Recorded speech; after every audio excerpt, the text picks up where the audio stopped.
Hey everyone, I'm Dr. Kelly Starrett. And I'm Juliet Starrett. And you're listening to the Ready State Podcast. You got it. You better stop it. You got it. This episode of the Ready State Podcast is brought to you by Sleep Me. I want to talk about the fact that I just took the honesty test. What is the honesty test? We've been sleeping with Doc Pro, sleeping at the right temperature, modulating my bed temperature for a minute now. We've been on this thing for a second. Yeah. We were just traveling and I jumped into a hotel room and I didn't realize, but my legs are on fire. Yeah. I mean, I don't know what it is about your body because your upper body doesn't seem to get that hot, but your legs are like 1,000 degrees. Hot legs. Like you see, like people have like, I have like restless leg syndrome. Yeah, I have Kelly fire has leg hot syndrome. leg syndrome. Hot legs. I got so hot and I reminded myself, man, I actually woke up 3 or 4 times throwing the like sheet off in just And sweating. abject like horror. And what it made me realize is how much it has changed my life being able to cool the bed surface down. The Doc Pro has changed my life and I sleep so much better because I don't overheat. Yeah, I mean, I really can't emphasize this enough. Kelly is maybe the hottest sleeper in the known universe. Hot. And ever since we first found the original chili pad way back in 2015, oh man, it has really transformed Kelly's sleep and his quality of sleep and how long and just how long and deeply he's sleeping because he's not 100,000 degrees every night. And then here I was again. I'm like, you know what? It's fine. It's fine. I'd be fine without this thing. And I went to one hotel room. Fire and then legs, you were not fine. Fire legs. If you want to sleep cool like Kelly, head over to sleep.me/TRS to learn more and save on the purchase of any new Cube or Doc Pro.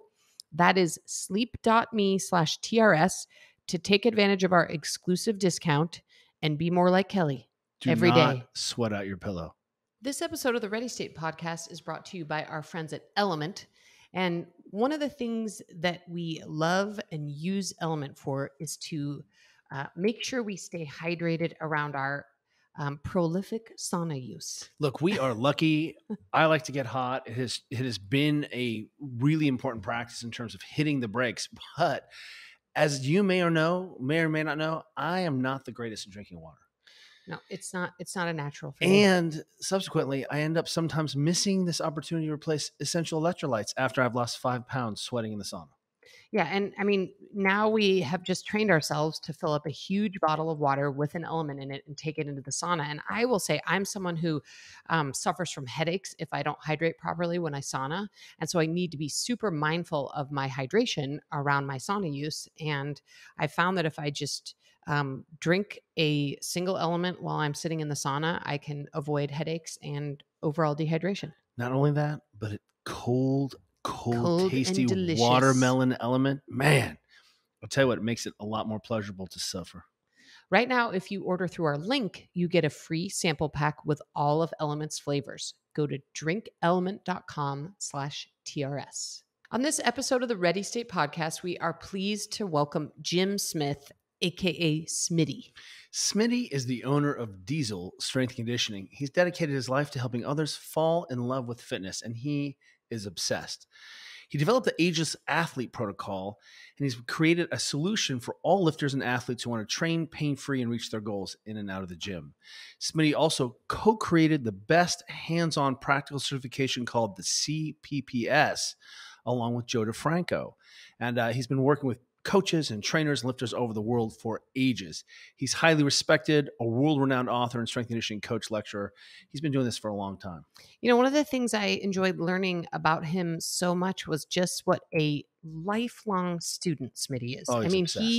he I think arguably is probably one of the best coaches in the world, with the best sort of like, pocket full of knowledge, but that doesn't stop him from always trying to take new certifications and learn from others and keep track of what's going on. And he just is like a sponge of information.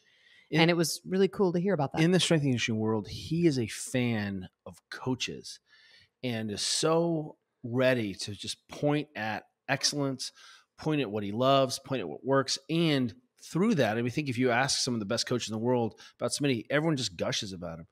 But his iteration and his synthesis of what some people are doing and sort of integrating into a cogent whole, it's really amazing. His new book, Ageless Athlete 5.0, he asked me to write the foreword, and it took me a second to read the whole thing.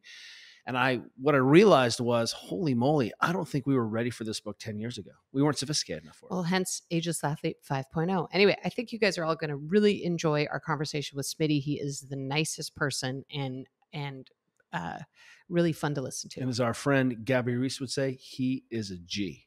Smitty, welcome to the Ready State podcast. And I'll just get started by saying, what's the deal with the nickname Smitty? For those of you who don't know you, do you want to also share your actual full name with our audience? It's Jim Smith.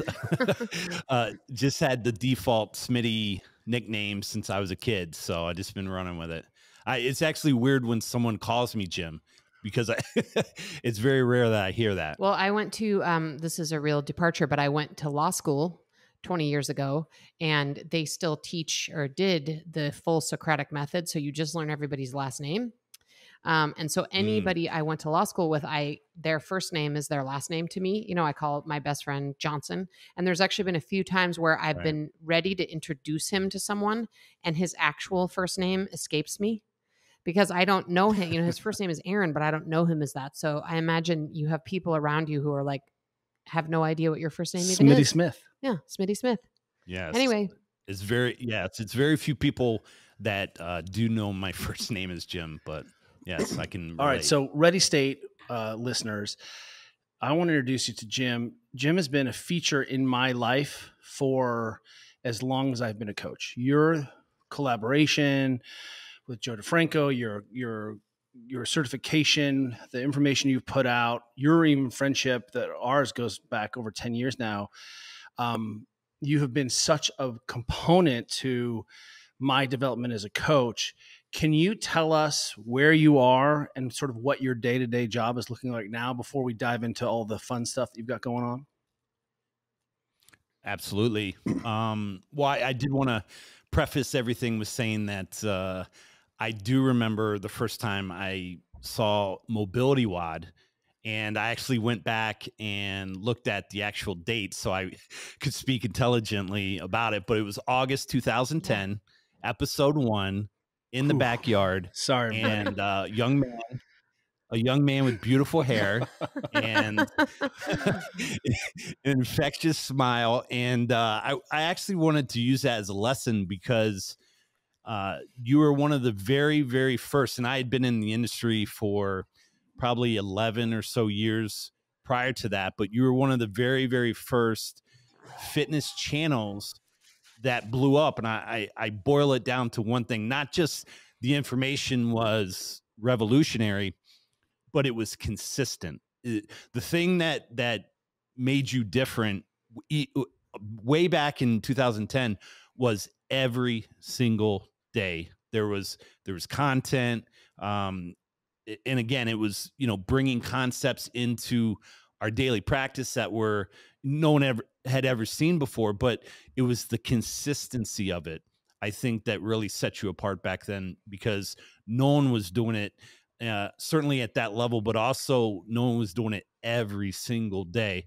And that's what made it stand out for me as a coach, because that type of information was typically reserved for a seminar or a DVD or some type of academic book. But I wanted to give you props there. And that was sort of when I first became aware of you. And ever since then, I was on a journey of trying to become your friend and ingratiate myself to you, because you had made such a big impact in the programs that I've used with my athletes. But my day-to-day, like Kelly and Juliet said, I'm Jim Smith. I've been a strength coach since the late 1990s. It seems so ancient nowadays, but I've transitioned. I typically, back in the day, we're doing small groups of wrestlers in my area, football players, baseball guys, and I've transitioned to private online coaching and become more of an entrepreneur, if you will, in the online space as far as informational products. So what I've learned over the last, 25 years in the industry, but almost 4 decades in the gym, have been to use my knowledge, but not only my knowledge, but my experience. And I think that's really where the rubber meets the road as far as what a good coach is. They're not only relying on what they've obtained through books and DVDs and seminars and stuff, but it's where they've applied it in the gym setting, gotten results, adjusted from there, controlled the result space, and then moved and progressed forward. So it's really a combination of not only knowledge, but that experience is what really sets apart the really good coaches.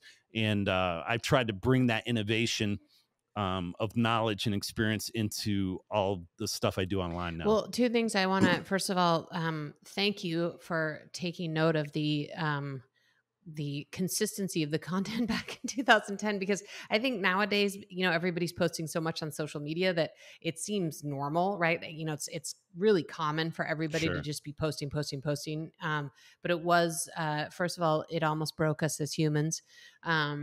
Juliet was at one point I was the videographer. She was the world record holder for internet stretching video. I was videoing all those. But anyway, thank you for acknowledging that. I had never thought of it in those terms, because now you just take for granted that people are, pumping out content on a daily basis. But I think you're right. It was super unusual back then, just the accessibility and the consistency. So thank you for that. And then, yes, what, in just describing what you're doing today, I thought of like 25 questions I want to ask you. But before we get there, I would love to just hear sort of the backstory of how you got into strength and conditioning in the first place. I did read that you grew up on a farm, so I assume you were an athletic kid, and you parlayed that into a career in strength and conditioning. But if you could just give us a sort of backstory of how you got into it in the first place. And also, like, what did that look like in the late 90s? Like, if you're a strength and conditioning coach in 1999, like, I think we can really envision a lot of that today, but it was really a different world back then. So that's sort of a two-part question, but if you could answer that part. Yeah, absolutely. Well, unfortunately, I was not athletic, and I have absolutely no talent whatsoever. The only thing I have is grit, if you will. I'm very consistent, and I'm very hardworking, because I did grow up on a farm, and I do understand that. I had my first job when I was 14, and not only working on our farm, but also working down the road at a different farm. And then I got a job at a lumberyard. But I thought I was strong, and my journey in fitness was, I was a farm kid. So I was throwing around, 50-pound hay bales, following behind the baler and picking up hay bales, putting them in the truck and taking them over to the barn when I was very young. And I thought I was strong. And it was one day after high school where the wrestlers were in the hallway, and there was no workout area or gym in the high school. They just kind of brought all these pieces of equipment out in the hallway, and all the wrestlers were training out there. And I was no talent and the smallest guy in the team. Right. So I started wrestling in my freshman year, and I was the 98 pounder. Wow. In ninth grade. And when I graduated high school, it was actually the 125 pounder. So not much progress in 4 years. But long story short, again, I was the farm kid. I had farm strength. But when I started lifting weights, I was super weak. And it was very, very frustrating. And I got into fitness as part of being a wrestler. But also my stepfather was jacked. He had a full, York barbell set out in the garage. And I remember being a young kid on the wrestling team, jump roping to Zeppelin's Cashmere out in the garage during the winter, during wrestling season. And I just remember looking up to him, and it was always something I wanted to emulate. I just loved training.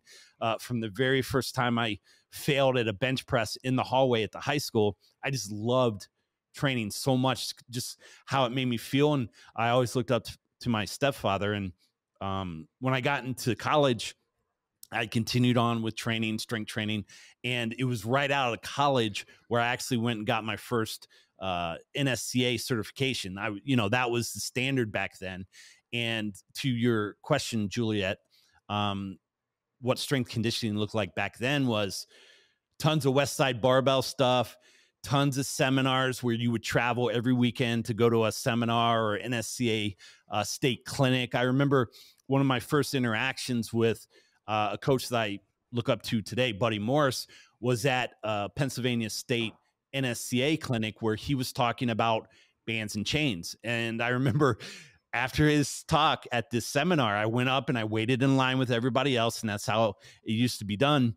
And when it was my turn, I was like, can you tell me what it means when you use chains on the bar? And he started explaining very simply accommodating resistance and all this stuff. And I was just blown away because I came from a traditional bench squat dead, barbells only, you know, very few dumbbells type situation in this rural Pennsylvania high school. And it just blew me away. So what did I do? I went home, threw everything out, and put chains on everything I could find in the weight room. I went through a chains phase. You know, I went through that chains phase. These chains, and I know you probably both remember, but maybe Kelly, maybe more. The original West Side website was deepsquatter.net. I don't know if you remember that, but that was one of the original informational sites. And this is right when Dave Tate branched off from West Side and started Elite, and his Q&A section, right, was daily Q&A with some best powerlifters in the world. And then Louis had deepsquatter.net, and, you know, T Nation was talking about conjugate and all this stuff early on.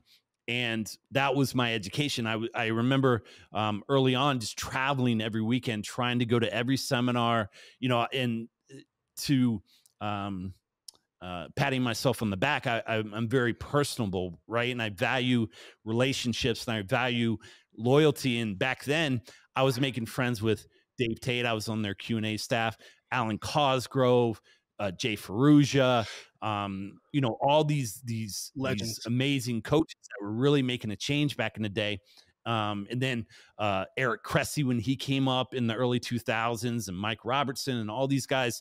And then, you know, Kelly Starrett in 2010, all these, you know, me standing on the shoulders of giants. It's just been an evolution of my own journey as a coach from that small kid in the high school hallway to where I am today, where, you know, I've been through every iteration. I've done the Olympic weightlifting thing. I've done, you know, the med ball thing, the powerlifting thing, and the mobility thing. And, you know, all these, the kettlebell thing, you know, I did the RKC with Pavel before he left Dragon Door, all these experiences. Thankfully, I'm so grateful because I have this foundation of knowledge and I have this information at my fingertips that I can really provide better value to all my clients and anyone that's coming to me for help. But that's sort of my journey as a coach, and you know, where we are today, you know, on this wonderful podcast. I know Kelly has a couple follow-up questions, I can tell, but before he gets to that, you know, during this time, because you obviously, and I want to talk more about what you're doing today and in your online platform and podcast and all the stuff you're doing, book. But at that time, in addition to obviously being a sponge of all things strength and conditioning as a human, which is obvious that you were and probably still are, but what are you actually doing? Are you coaching at college, at high schools, in gyms? Like what's your day job? How are you actually making a living at this time? Yeah, I've transitioned to all online programming. We run, Joe D and I run our certification, which is the CPPS. And I think to our credit, I believe it's the most practical certification for personal trainers in the industry. Again, because I've done every other certification. I know that certification and to the amazing contribution the Ready State and Juliet and Kelly have given the industry. What makes the Ready State and the CPPS different is the application, right? So it's important to understand the background and have all these fitness facts at your fingertips. But if you can't apply it, you're no good to anyone, right? So it's the application of the information. And the way we put it is every single client that comes to you for help is a puzzle. And we're trying to find the right puzzle pieces. We're trying to find the right answers. And we're putting together this scenario. And it's really a discovery for each client, trying to figure out what they truly need to move better, to feel better, to perform better. And that takes an experienced coach, and that takes someone that knows the knowledge, but also has applied it to so many different clients from so many different backgrounds with so many different issues. And I think that's why the practicality of our certification is so great. So we do the certification. That's for, we really market it to coaches, trainers, and lifters, because this information isn't just for the coaches and trainers to help their clients. It's also for lifters who love training and they just want to train better. They want to train for longevity. They want to train without getting hurt. They want to get a training effect without harm, right? And that's really the goal of any good coach. But we also run individualized client programming through the Train Heroic app, right? So we have hundreds of people that we've transitioned from a membership site. I don't know how much you want to go into the entrepreneur aspect, but membership sites, while they provide a repository of great information, you can put PDFs in there, you could have libraries of information. We really lost that aspect of daily workouts. So it's great to put in like a 12-week program into a membership site, but having an app where someone can pull it up, take it to the gym. Most people are transitioning away from a physical journal, and they prefer to have their workouts on an app. So we have the app thing. I do informational products. I have a series that kind of, I think why we're here today, is the Ageless Athlete series, which is my pain-free, joint-friendly, longevity-based programming of where I've taken the information and knowledge I've gained over the last 4 decades in the gym of how to train around pain, if you will, or get a training effect when you're not feeling that great. And I just came out with my latest iteration or edition of that series too. So basically, I'm online. I'm doing informational products, which recently have ranged from, downloadable videos, ebooks, our online workout app, and now the Ageless Athlete series. You are so prolific. And one of the things that I appreciate about you and your partner in the certification process, Joe DeFranco, is that you've always been transparent about working with athletes typically. And one of the things that I think is confusing for modern people trying to get into health, or they know they lift a weight, the reason why is often confusing. And sometimes I think CrossFit and some of that functional fitness has muddied the waters a little bit further. It's got where CrossFitters has gotten people involved, but it's almost like you only fitness and you train so that you can train, so you can train, so you can train. It's like you're prepping, you're doomsday prepping your house, and deadlift's never big enough, and your engine's never big enough. And there's little application towards that. One of the things that I appreciate about your coaching is that you came initially into strength conditioning through the lens of, one, you were an athlete and exposed to this. And the reason you bench squatted and deadlift and did those things was to become a better wrestler. And, the old school, I'll just put it in quotation marks, old school, because it's only the 90s, but that's still old school. The repositories of that information were either Olympic lifters or power lifters. They were really the experts in barbell training. And they weren't necessarily the experts in how to train for sports.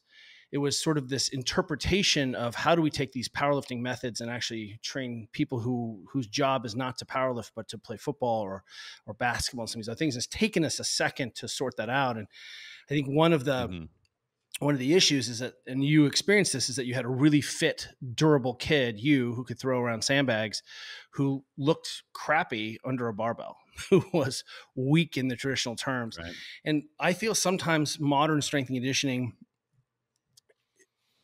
makes people who are really good athletes, really good at sport, look bad sometimes, because because we've codified and homogenized and we've become so precious about the gym.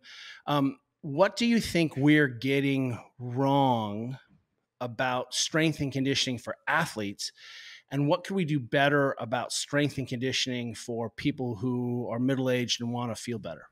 See how he just pointed at me? I went like this. Even though we're the exact same age. I'm not. Oh, you're older than me, woman. Exactly. My wife is 6 months older, and I never let her Yeah, forget same, it. But exactly the same for and Kelly wiser. and I. so I'm going to answer your very good question with one word: specificity. Right. So training athletes, what most people don't realize is everything that we do in the gym, everything we do on the field is specific to the activity. And Verkhoshansky has this principle of dynamic correspondence, and he brought that out in the early super training texts. And what people mostly use super training as like a reference. They go in and they look around. And I remember when I wrote my first tome, it was the Chaos Manual back in the early 2000s. It was 500 pages. And I remember going through super training page by page, and the principle of dynamic correspondence was revealed to me. And it basically says that in just as a side note, Tom Myslinski, I don't know if you remember him, but he used to work with Buddy Morse. He did a thesis that was made available for free on Elite, and he talked about the dynamic correspondence. But basically, Verkhoshansky said a movement is not truly functional, right, unless it matches the duration of the movement, the intensity of the movement. It engages the same muscle groups at the same joint angles as the movement that you're trying to develop. And it was just this awakening for me that the things that we do in the gym are truly GPP. They're just general preparation. We're building the base of the pyramid, and the wider we build the base, the higher we can build the peak. And with athletes, we must understand that functional for them is playing their sport, engaging in practice, running sports-specific drills. That's truly functional. Now, functional for a bodybuilder is Smith machine bench press, right? So functional is specific to the athlete. Functional is specific to the client. Functional is specific to whatever you're trying to do. So what Verkhoshansky said in super training for athletes can be applied to the mom and pop. They're trying to move better, feel better, take their groceries in one trip, lift their kids, all those different things. And to what I said before, we're really on a path of discovery when they come to us to figure out what application of this general training will be functional to bring them to where they want to be. I think I answered that. Maybe. Yeah. We just want to take a minute to remind you about something we are super proud of and really looking forward to, which is the launch of our next book, Built to Move, on April 4th. So just in a few weeks. I think you described it best recently as a prequel to everything we've ever done, except we had to get through the canon, the trilogy, the epic before we could even go back and write the prequel. This book solves so many problems for people about what is it I need to do day to day that isn't training, isn't some fat burning keto diet. And it shows people how they can feel better in their bodies, even if they don't love diet and exercise. Yeah. And this book was really 10 or 15 years in the making and highlights the things that you and I actually do every single day, day in, day out consistently. And I think that's one of the things I'm the most proud of is it's sort of a look into like what we do every day that actually works for us.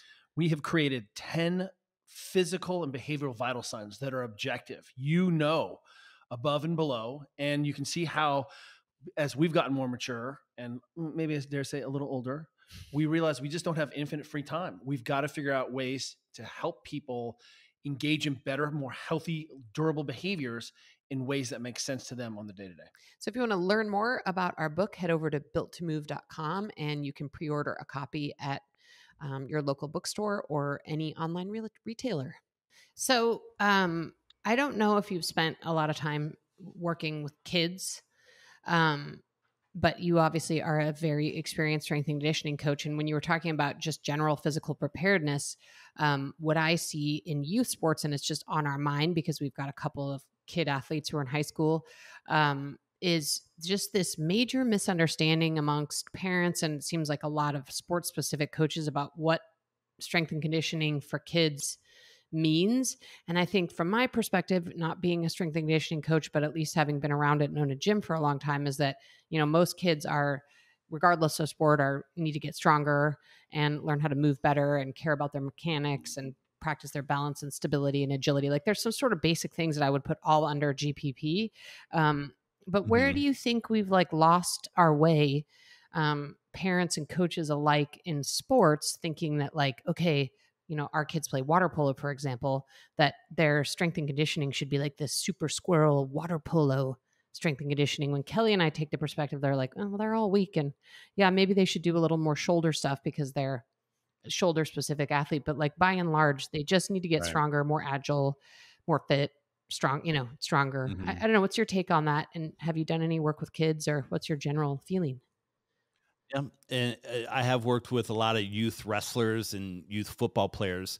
I always like to give a shout out to Ben Anderson. He's one of our CPPS coaches that does a lot of work with youth athletics. But to your point, Juliet, youth sports, unfortunately, I remember way back in the day, I was approached by a mom when I was training a bunch of youth athletes, and she said that I want my kids to do the things I see on Instagram. And she was talking about battle ropes and tire flips and farmers walks and all these different things. And I'm like, look over at your child. I mean, I didn't say that, it was more tactful, but they can't even do a body weight squat. Right. So to your point, young athletes need stability. They need to understand body awareness. They need more control in their movement. And the way we kind of implement that is, I'm going to give another shout out to Kelly, because again, he's one of my mentors, but he talks about positions and shapes. So if they can't hold a shape of a squat, how can I ever hope to progress them to a different training means that requires more stability, that has multi-planar or multi-angle joint specificity, or uncontrollable movement, or chaotic movement, or non-pattern movement? The pattern and the positions drive stability, and it's that stability we can work from, right? So when we talk about creating midline stability, we talk about positions. We talk about prone, supine, quadruped, half kneeling, standing, you know, all these different positions, because what do they drive? Midline alignment and midline stability. Once we understand that, then we can start integrating movements of the extremities. We could challenge it with breathing. We could challenge it with strength training. We could challenge that midline stability with movement. That's where we move from fundamental positions to fundamental movement, because it's that transition from positional strength, positional isometrics, positional joint integrity, to then progressing the movements of the extremities. That's really strength training, right? So we're moving from that position to fundamental movement patterns, push-ups, lunges, squats, hinging with neutral posture. All those things then progress us. And as you can see, it's sort of earn your right to every single step. I earn my right to move from positions to movement. I earn my right to move from movement to strength training. It's an earn your right progression to begin loading patterns, because we all know once we add tension into the body, that's when we can facilitate greater strength. So that's a long-winded answer to say that young athletes, in my opinion, need more stability. Once we give them that stability, then they can start demonstrating more strength and control and better integrity in their movement, and their balance improves, their coordination improves, all that stuff. They don't need battle ropes and tire flips and all that stuff. They need the basics. And once we progress from the basics, they're going to demonstrate with their movement their ability to earn the right to the next phase of that pyramid that we're building. So just to tack onto that, our water polo daughter was recently described by one of her coaches as noodly. And so Kelly, she's 14, she's about 10. She's working big, it but out. Like Kelly basically does a lot of like overhead squatting with an empty barbell. I mean, it's just this really basic stuff that he's just Bamboo bar, shake weight. trying to denoodle her. And there's a more technical term as instability, but exactly. I mean, that's what kids need. Yeah, the basis is really coordination. You know, everyone thinks you need to be stronger, but you have to coordinate that organization as a child grows. man, their coordination Oh. just gets trashed. I just saw Franz Bosch talk about the impacts of hypertrophy on coordination, and that if you get someone too big too fast, they don't have a chance to integrate all those new forces. And our powerlifters out there will listen. If you've lost a bunch of weight, your movement changes. You don't know how to coordinate your bench press all of a sudden. All your angles and leverages are off, and your setup and everything's different. One of the biggest things that was, you know, I have these awakening moments just from a flippant comment from people that I've met over the years. One of my good friends, AJ Roberts, you know, I visited him many times out to Westside. I can tell you a few stories about me training at Westside, but AJ said this very poignant thing. He said, mass moves mass. And to your point, I never forgot that, because he said that when your cross-sectional hypertrophy changes, your leverage change, right? So imagine a powerlifter who's changing weight classes, his leverage is changing. And then, you know, not talking even squat suit, changing out the squat suit or whatever, but that's a very true fact. Mass moves mass, and those bigger guys get bigger because it shortens their levers, right? You have a shorter lever, you're stronger. You're moving the bar through a shorter range of motion. So all this stuff is interconnected. And that's why I always say movement is so complex. It's so complex, and we're figuring it out. And I almost cried the other day. One of my training partners, out of the blue, I'm about to cry right now, just because I say this stuff all the time in my training group, but we were not bench pressing, we were cable flies for chest. And I said, oh man, this feels really good. And he goes, if it doesn't feel good, we change the line of tension. And I was like, oh my God, like I've trained with this guy for like 10 years. And I just remember saying that 1,000 times to him, but just for him to repeat that back to me, it was just such a moment, because, you know, you're changing people's lives, and, you know, I'm very close with him. So for him to say that to me, it means like he was listening. But strength training at its most basic level, and this is where the complexity begins to come in. Strength training is all about facilitating lines of tension. And when someone cannot facilitate a line of tension, linking multiple muscle groups across multiple joints segments, then we have energy leaks. To Kelly's point, we have positions of inhibition. We have what we call dead spots, right? So imagine we have a client who has real tight hip flexors. We ask them to do a split squat. They can't go into that degree of hip extension. So there's a dead spot there. You'll see when they're doing a split squat, they'll jump through, you know, a 2 to 3 inch range of motion, because they can't facilitate that deceleration and that quad contraction, because their hip is extended and they don't have that potential. So there's positions of inhibition, but strength training is about lines of tension. And to everything I wrote about in the Ageless Athlete 5.0 book, we have to figure out what line of tension I can facilitate to help you perform this movement pattern without pain. And that's really what I've got at in all the techniques in there, you know, changing the angle of the bench and adding bands in this certain way, or biasing a joint in a certain way. But I'm just trying to facilitate lines of tension. There's been studies about even the smallest degree of inflammation inhibits muscular contraction, right? If you have a swollen knee, I mean, I know I'm preaching to the choir and you guys know all this, but you know, voodoo bands and all these different things to facilitate blood flow and decrease in swelling, that facilitates or potentiates greater muscular contraction. So you can cement ranges of motion, you can develop control in ranges of motion if you find a line of tension that helps them move with control. Ageless Athlete, you've mentioned a few times. One of the reasons we're having this talk is you just put out this new book, the most recent edition. What is your intention? What is an ageless athlete, and who is this book for? And also, did you say this is Ageless Athlete 5.0? Yes. Okay. I just wanted When you write ageless athlete when you're 25, it means different than when you're 50.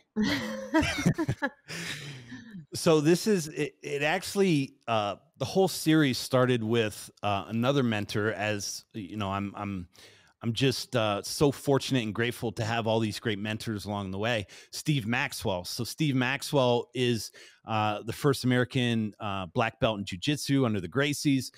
He's a longevity expert. He's a mobility expert. He's just been in the game. I've said I've been in the industry 25 years. He's been in the industry 50 years. So he's 70 years old, mobile, strong. He's been in martial arts his whole life. He was an old wrestler. Some of the things that I really connect with. But the original Ageless Athlete was a video series where Steve and I got together and we filmed our top sort of joint friendly exercises for, again, the strength training movement patterns: horizontal push, horizontal pull, quad dominant, hip dominant, vertical pull, vertical, all the strength training movement patterns. And we filmed this library, this arsenal of joint friendly exercises, because our intent was to find a library of exercises that have the greatest potential to allow more people who kind of dinged up, shoulder issues, knee issues, hip issues, allow them to train better and without pain. And that led into Ageless Athlete 2.0. I have that original library of exercise, but then I started putting structure. To Kelly's point, I saw an Instagram post where he's talking about the supple leopard and transitioning to built to move, where he's putting structure around the program. Again, the great coaches know that the structure is needed, one, for process, right? And if I have a process and they have structure, then there's repeatability. It doesn't matter if Kelly's putting you through the session, I'm putting you through the session, Juliet's putting you through the session. There's structure, and if there's structure and there's a system, then there's repeatability. So I knew that I had to put structure around Ageless Athlete so that people could implement it in their own home gyms. And to your question, Ageless Athlete is for everybody, even 18-year-olds, because it's going to teach you now how to train the right way. It's going to give you structure so that when you're my age, you're 50 and you're still training, you're still trying to get after it. You know what you're doing. You haven't done the stupid mistakes that I had. You don't have the separated shoulder and the herniated lumbar disc that I have. You don't have to make the same mistakes because you're training at 18 as if you're 50. If that makes sense. And if you do that, you're going to be able to train the rest of your life. So the goal of every edition of Ageless Athlete is, can you enjoy training and getting after it in the gym for the rest of your life? And if you have structure, you're on built to move, and you understand Kelly's and Juliet's structure and their philosophy and the Ageless Athlete, all these things are just working together because we care about you falling in love with fitness and staying in love with fitness for the rest of your life. Can I just ask a tactical question? The first edition of Ageless Athlete, was it like a VHS video series? Because if I'm getting the timeline right, it was definitely before the internet, and you said it was all video. It was in 2006. So we did have, it was a DVD series. Can you please send one to us? Oh, of course. I just absolutely. feel like we need it for our I'll library. send you whatever. Yeah, absolutely. You would love it. I mean, it's, I'm sure you've seen a lot of it, but what's really cool about Steve is he brings a lot of his martial arts training and a lot of things he's learned globally. Like, he's been to gyms all over the world. Some of the nuances to the movements and how he breathes. One of the biggest things I picked up recently from him, and we talk about breathing in our CPPS. We talk about breathing. I talk about breathing in Ageless Athlete, and I know Kelly does. But one of the biggest things he brought to my attention recently was the fact that martial artists never hold their air. They sip their air in and out, and they never use their air to create tension in the body. There's tension there. They're moving, they're controlling. And, I think he was speaking specifically of like jujitsu, but the air is never held. And one of the things that he showed me, even way back to 2006, when he did a pull-up, he was sipping air all the way up on the pull-up, small air in and out to the top of the pull-up, and the same thing on the way back. So he never held his air, which could be contraindicated if you're doing a max effort lift, or you go to West Side. Louis says, keep your mouth shut. You don't want to let your mouth open because you're going to let that air out.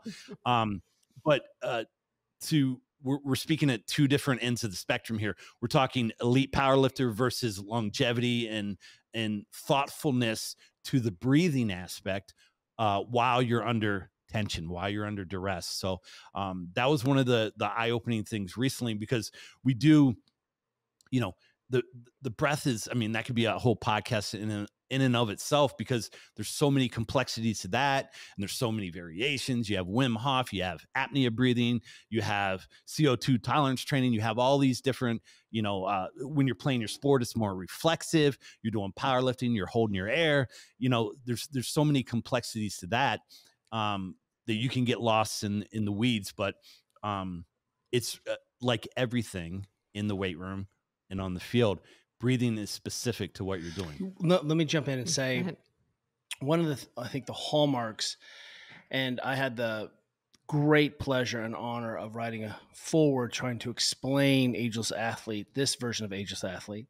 I can't wait to see how the next person tries to introduce and explain the next edition of this masterpiece. It's clear that you are so iterative. You go around. I mean, my experience with you is that you're this open vessel who has this incredible experience, but you're always looking for, how do these things relate? What aspect of this system helps me refine my thinking so that I can meet the person in front of me? So much specifically in fitness and training today, we see that people are feels very like a culture war, and that this is my kung fu, this is my dance style, this is my dance space, hard style, small. And do you think that young coaches have lost the ability to go? I mean, Juliet for a long time was so supportive when I said, I would need to go train with this coach, or I need to go, learn this. And she'd be like, all right, go down, sleep on their couch, and work it out. And the number of coaches that came to our gym over the 16 years that we were open was really immense. And that we would invite people in because we felt like, there is value in all of these styles, but the magic is in the synthesis and iteration. Why do you think you have been so good at being so open to so many modalities and not necessarily highly influenced by a certain type? Well, first I want to say shout out to Juliet and my wife, because it doesn't matter how many years I'm in the gym. Women are 10 times, infinite times stronger than any man I've ever met. So I'm going to throw that out there. So we're wasting our time in the gym if we ever want to try to catch up with any woman in our life. So shout out to you, Juliet. I can imagine what Kelly has put you through, unfortunately, these many years. So, it's been a lot. That was a joke. Anyway. Totally kidding. I get it. You're not wrong. So to answer your point, Kelly, it's frame of reference. These young coaches have 5 years in. I'm 40. I'm 40 years in the gym. I'm 25 years as a coach, and I was hungry. I don't even know the word. I was so starving for information because, I didn't come from much, and I was always outwardly pushing towards something better. Right. So I didn't know what that meant. I just knew that I couldn't stop. I came from being a farm, kid. So I knew hard work. Right. So regardless of what happened, I knew pushing forward, hard work, keep your head down, always keep looking to the future. And that's been to my detriment because I can't slow down.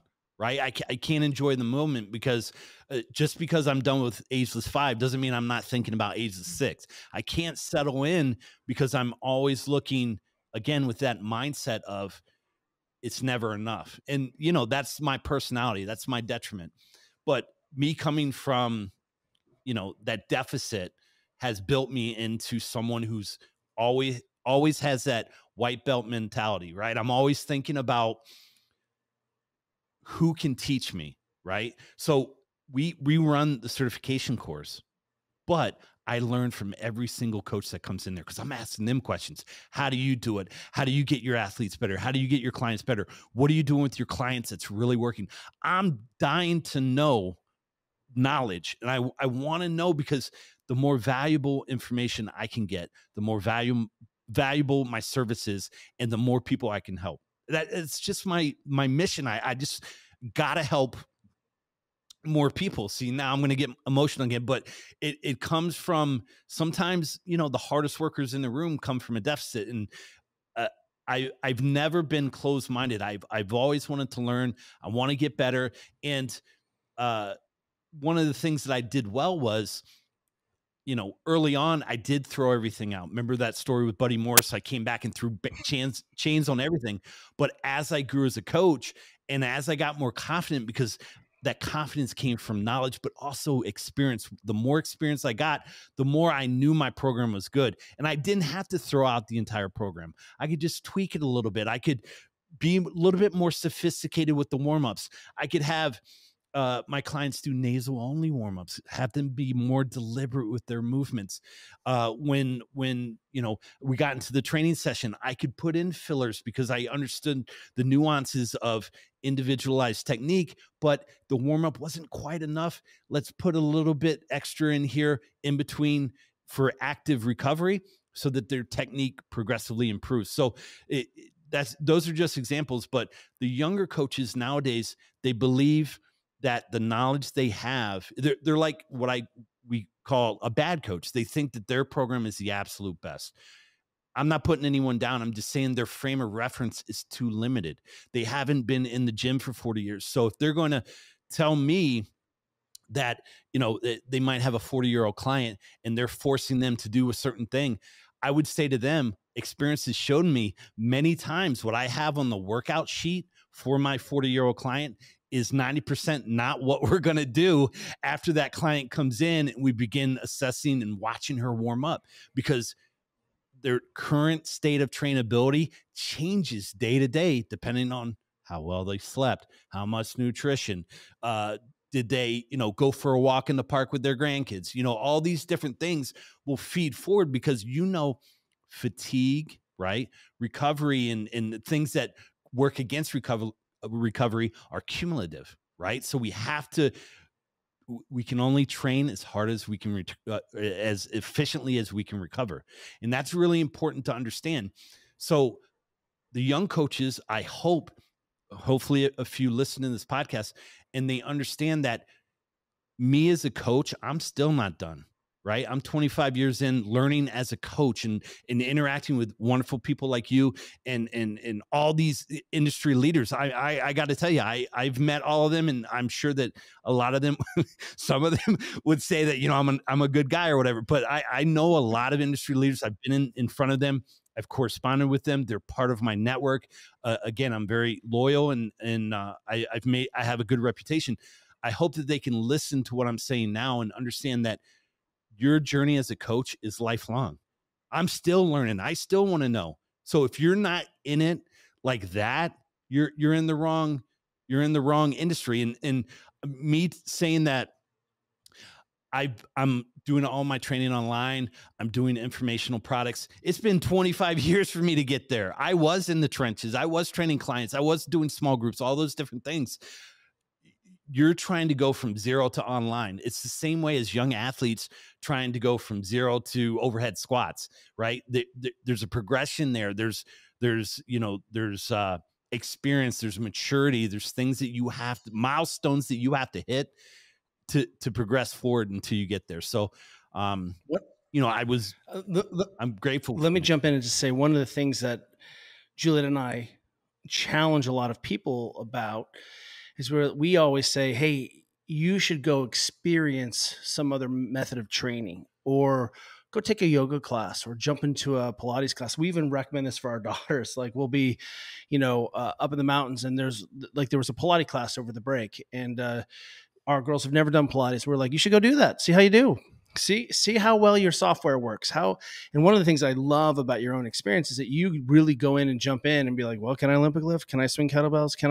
And as a coach, we love when coaches go and apply their learning and their own experience in a completely different environment? Can you understand the signposts? Can you understand what the goals are? Can you understand what the intention is? And going and having that experience as being a joiner and trying to understand and figure that out is so valuable to your own ability as a coach. And as an athlete, there is so much to be gained by saying, I'm going to test my fitness or my skill set in this kind of corollary piece. I love that. Yeah. Well, one of the questions that I had, and I love what an open-minded sponge of a coach and human you are, and obviously someone who really values relationships. But it's interesting to see how both your business and our business have transitioned to largely being online. We actually moved our 101 and 102 courses online before the pandemic, so it wasn't a function of that. We just sort of saw the writing on the wall. But I do remember this time period you're talking about between 2005 early CrossFit, like when I got my CrossFit certification, and then when we moved our courses online, which was like in the 2017 timeframe. This was like this magical time, I felt like, in strength and conditioning, where it was so emergent, and there were literally seminars every weekend. And it wasn't just strength and conditioning coaches taking them. It was, anybody who was, athletically minded or was doing a sport or CrossFit or weightlifting or whatever. And these things would be packed. I mean, Kelly and we had a whole team of coaches traveling around the country teaching these seminars that would be sold out every weekend. And then, on the off weekends, Kelly as a coach would also go on his own to all of these in-person seminars. And I'm sure obviously COVID was a big impact, but I actually saw that start to wane long before COVID, like a few years before COVID. And I guess I wanted to see your take on that, because I think my take is that it's a bit of a loss for the community generally. And the opportunities for young coaches, I think, are less, because I don't think there's as many seminars because not as many people are going, and right, it's just sort of compounding. But I just want to get your take on, why do you think we contracted in terms of that? Because it really was like a seminar attending heyday. So insightful. And I think the broader picture would just be to say that the more we're connected, the less we're connected. The social media has led people to believe that relationships are built online, when fortunately, and I'm grateful for this as well, that I had the opportunity to travel to all these seminars. I mean, to your point, I was traveling and networking, and one of the biggest networking tools is the follow-up. I think I went down to Virginia to see Kelly at Mobility WOD 101 or 100, or it was at Chris Andreas. Yeah. And I followed up with him afterwards. When you meet someone, you're developing these relationships, and you're basically, there's nothing I could have gave to Kelly, but I would just say, like, if you ever need anything, let me know. And I really appreciate, your hard work putting this course together, all these different things. But those relationships, those interpersonal relationships are so critical. And you're going to see this. I've seen this so many times. When I meet a coach nowadays, they don't look you in the eye. Their persona online is this outgoing person where, they're very confident, but when you meet them in person, their head is down. They won't shake your hand. They're very quiet and reserved. That one-on-one interpersonal relationship and those connections and building relationships like that has been lost due to social media, due to the pandemic. We're scared of one another. We're fearful of one another, when we really should be coming together. That connection really has been lost, and more so over the last 3 years or so. Once the pandemic ended and we started kind of going back out and into the world, we've lost the ability to connect with one another, when it's essentially the only thing that we have. It's so critical to have these relationships, to let each other know that we're there for them. There's so much anxiety that brought on by social media, and we could go, I think about this all the time. you know, with children and when they first get their first phone, like, you know, it's usually like 10 or 12, you know, it's like, Mom, I'm going to so-and-so's house for a sleepover and I need a phone because if something happens, I got to call you, you know, whatever the transition, that's how it worked for us. But whatever that transition is when they get their first phone, then it's beginning to worry about social media and DMs and all these different things, especially with girls, because I have 3 girls. It's really, people think we're more connected now, but we're less connected because we don't have that interpersonal relationship. People don't know how to talk with one another. If you meet someone and you're trying to make an impression, you're trying to let them know that, you know, you appreciate them, you look them in the eye, you shake their hand, you talk to them, and, you know, we've lost that ability. And I'm not putting anyone down that they can't do that. I'm just saying that that's a skill that's slowly getting lost because we don't know how to relate to one another. Do you think that translates into how people are getting coached online? Because, you know, I've talked about this with John Wellborn, and even our own program. The limitations of our program is I can't see the person in front of me and make the small changes. I have to always program to the generalization and then hope that I can support or give them information to make those tweak themselves. Being in with a person is always best. You know, people love to be at home, and we think that's very powerful. But, you know, if you can be with another person, you're going to make the most process. How do you manage that in teaching coaches, which I know is largely what you're doing, and how do you manage that in your own business, trying to keep that ability to meet the person in front of you in real time? The best way I found, and I mean, it's worked for us, is video, right? So we have Zoom calls, we have 3-month check-ins as far as technique, you know, just constantly interacting. And what you'll find, there's adherence too. Like a lot of your higher end clients, it's hard to scale, right? If you have, for example, we have hundreds of people on the app, so it's more of a general application. Like you said, we kind of hedge our bets the best way we can with very comprehensive warm-ups, good fillers, things that cover 9/10 of the bases. You know, looking at Yonda's upper and lower crossing, you know, most people have tight head flexors, weak upper backs, you know, tight pecs. We're trying to go for that 99% rule and cover all of our bases.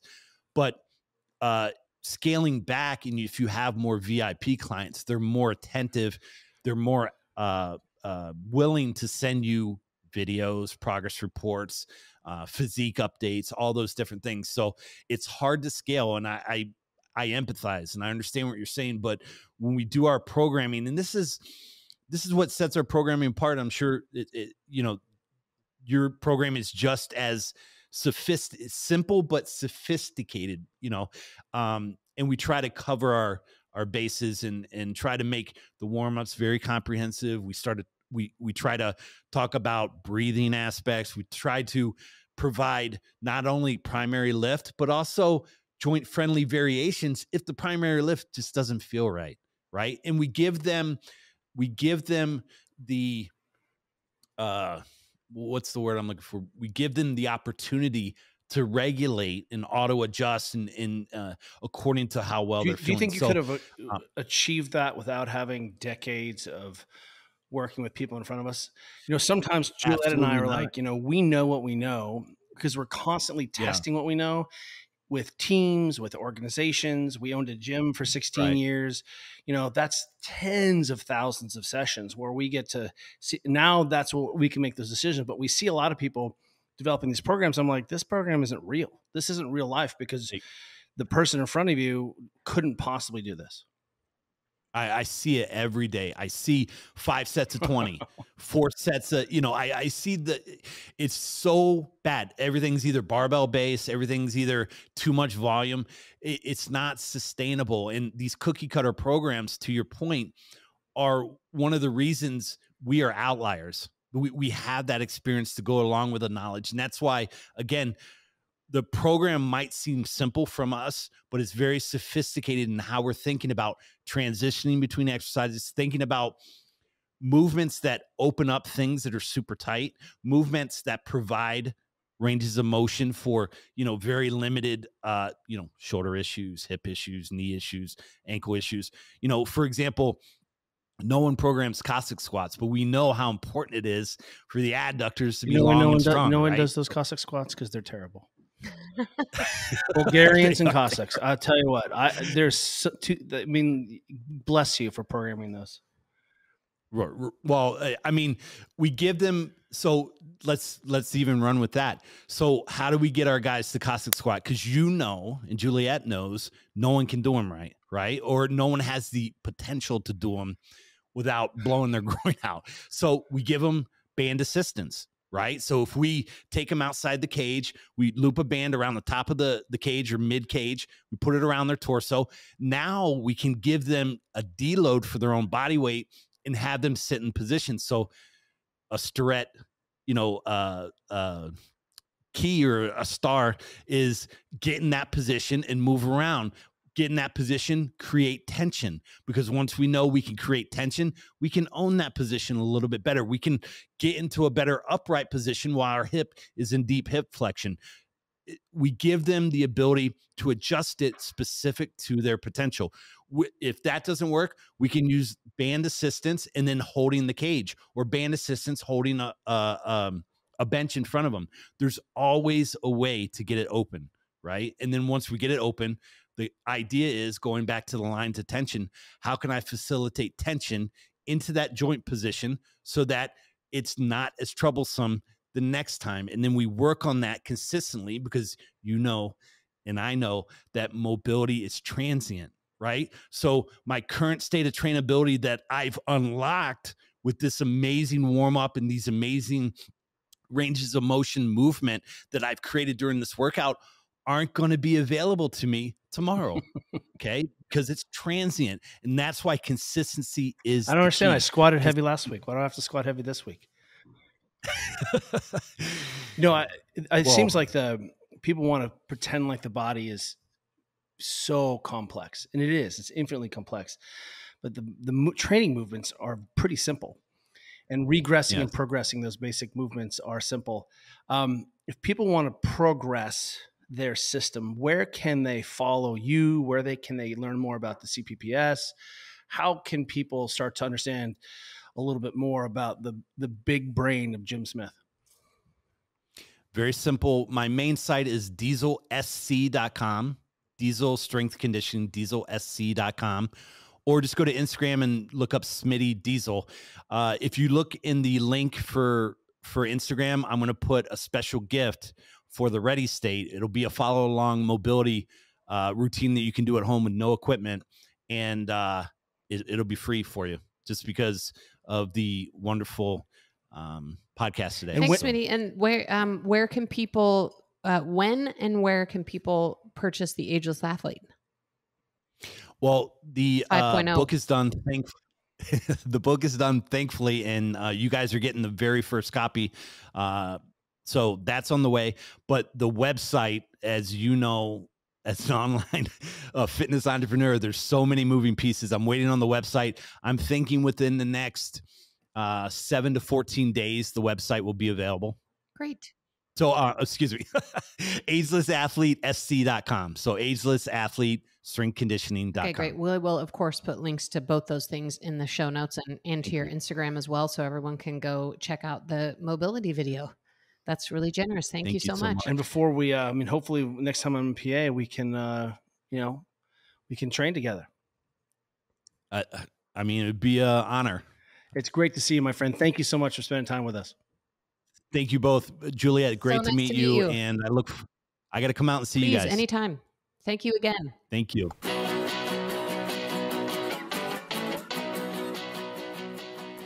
Thank you for listening to the Ready State Podcast. If you like what you're hearing, check out all our episodes here or at thereadystate.com. And be sure to subscribe and leave a review on iTunes to help others find our show. Check us out and follow us on Facebook, Instagram, and Twitter at The Ready State. Until next time, cheers, everyone. You got it.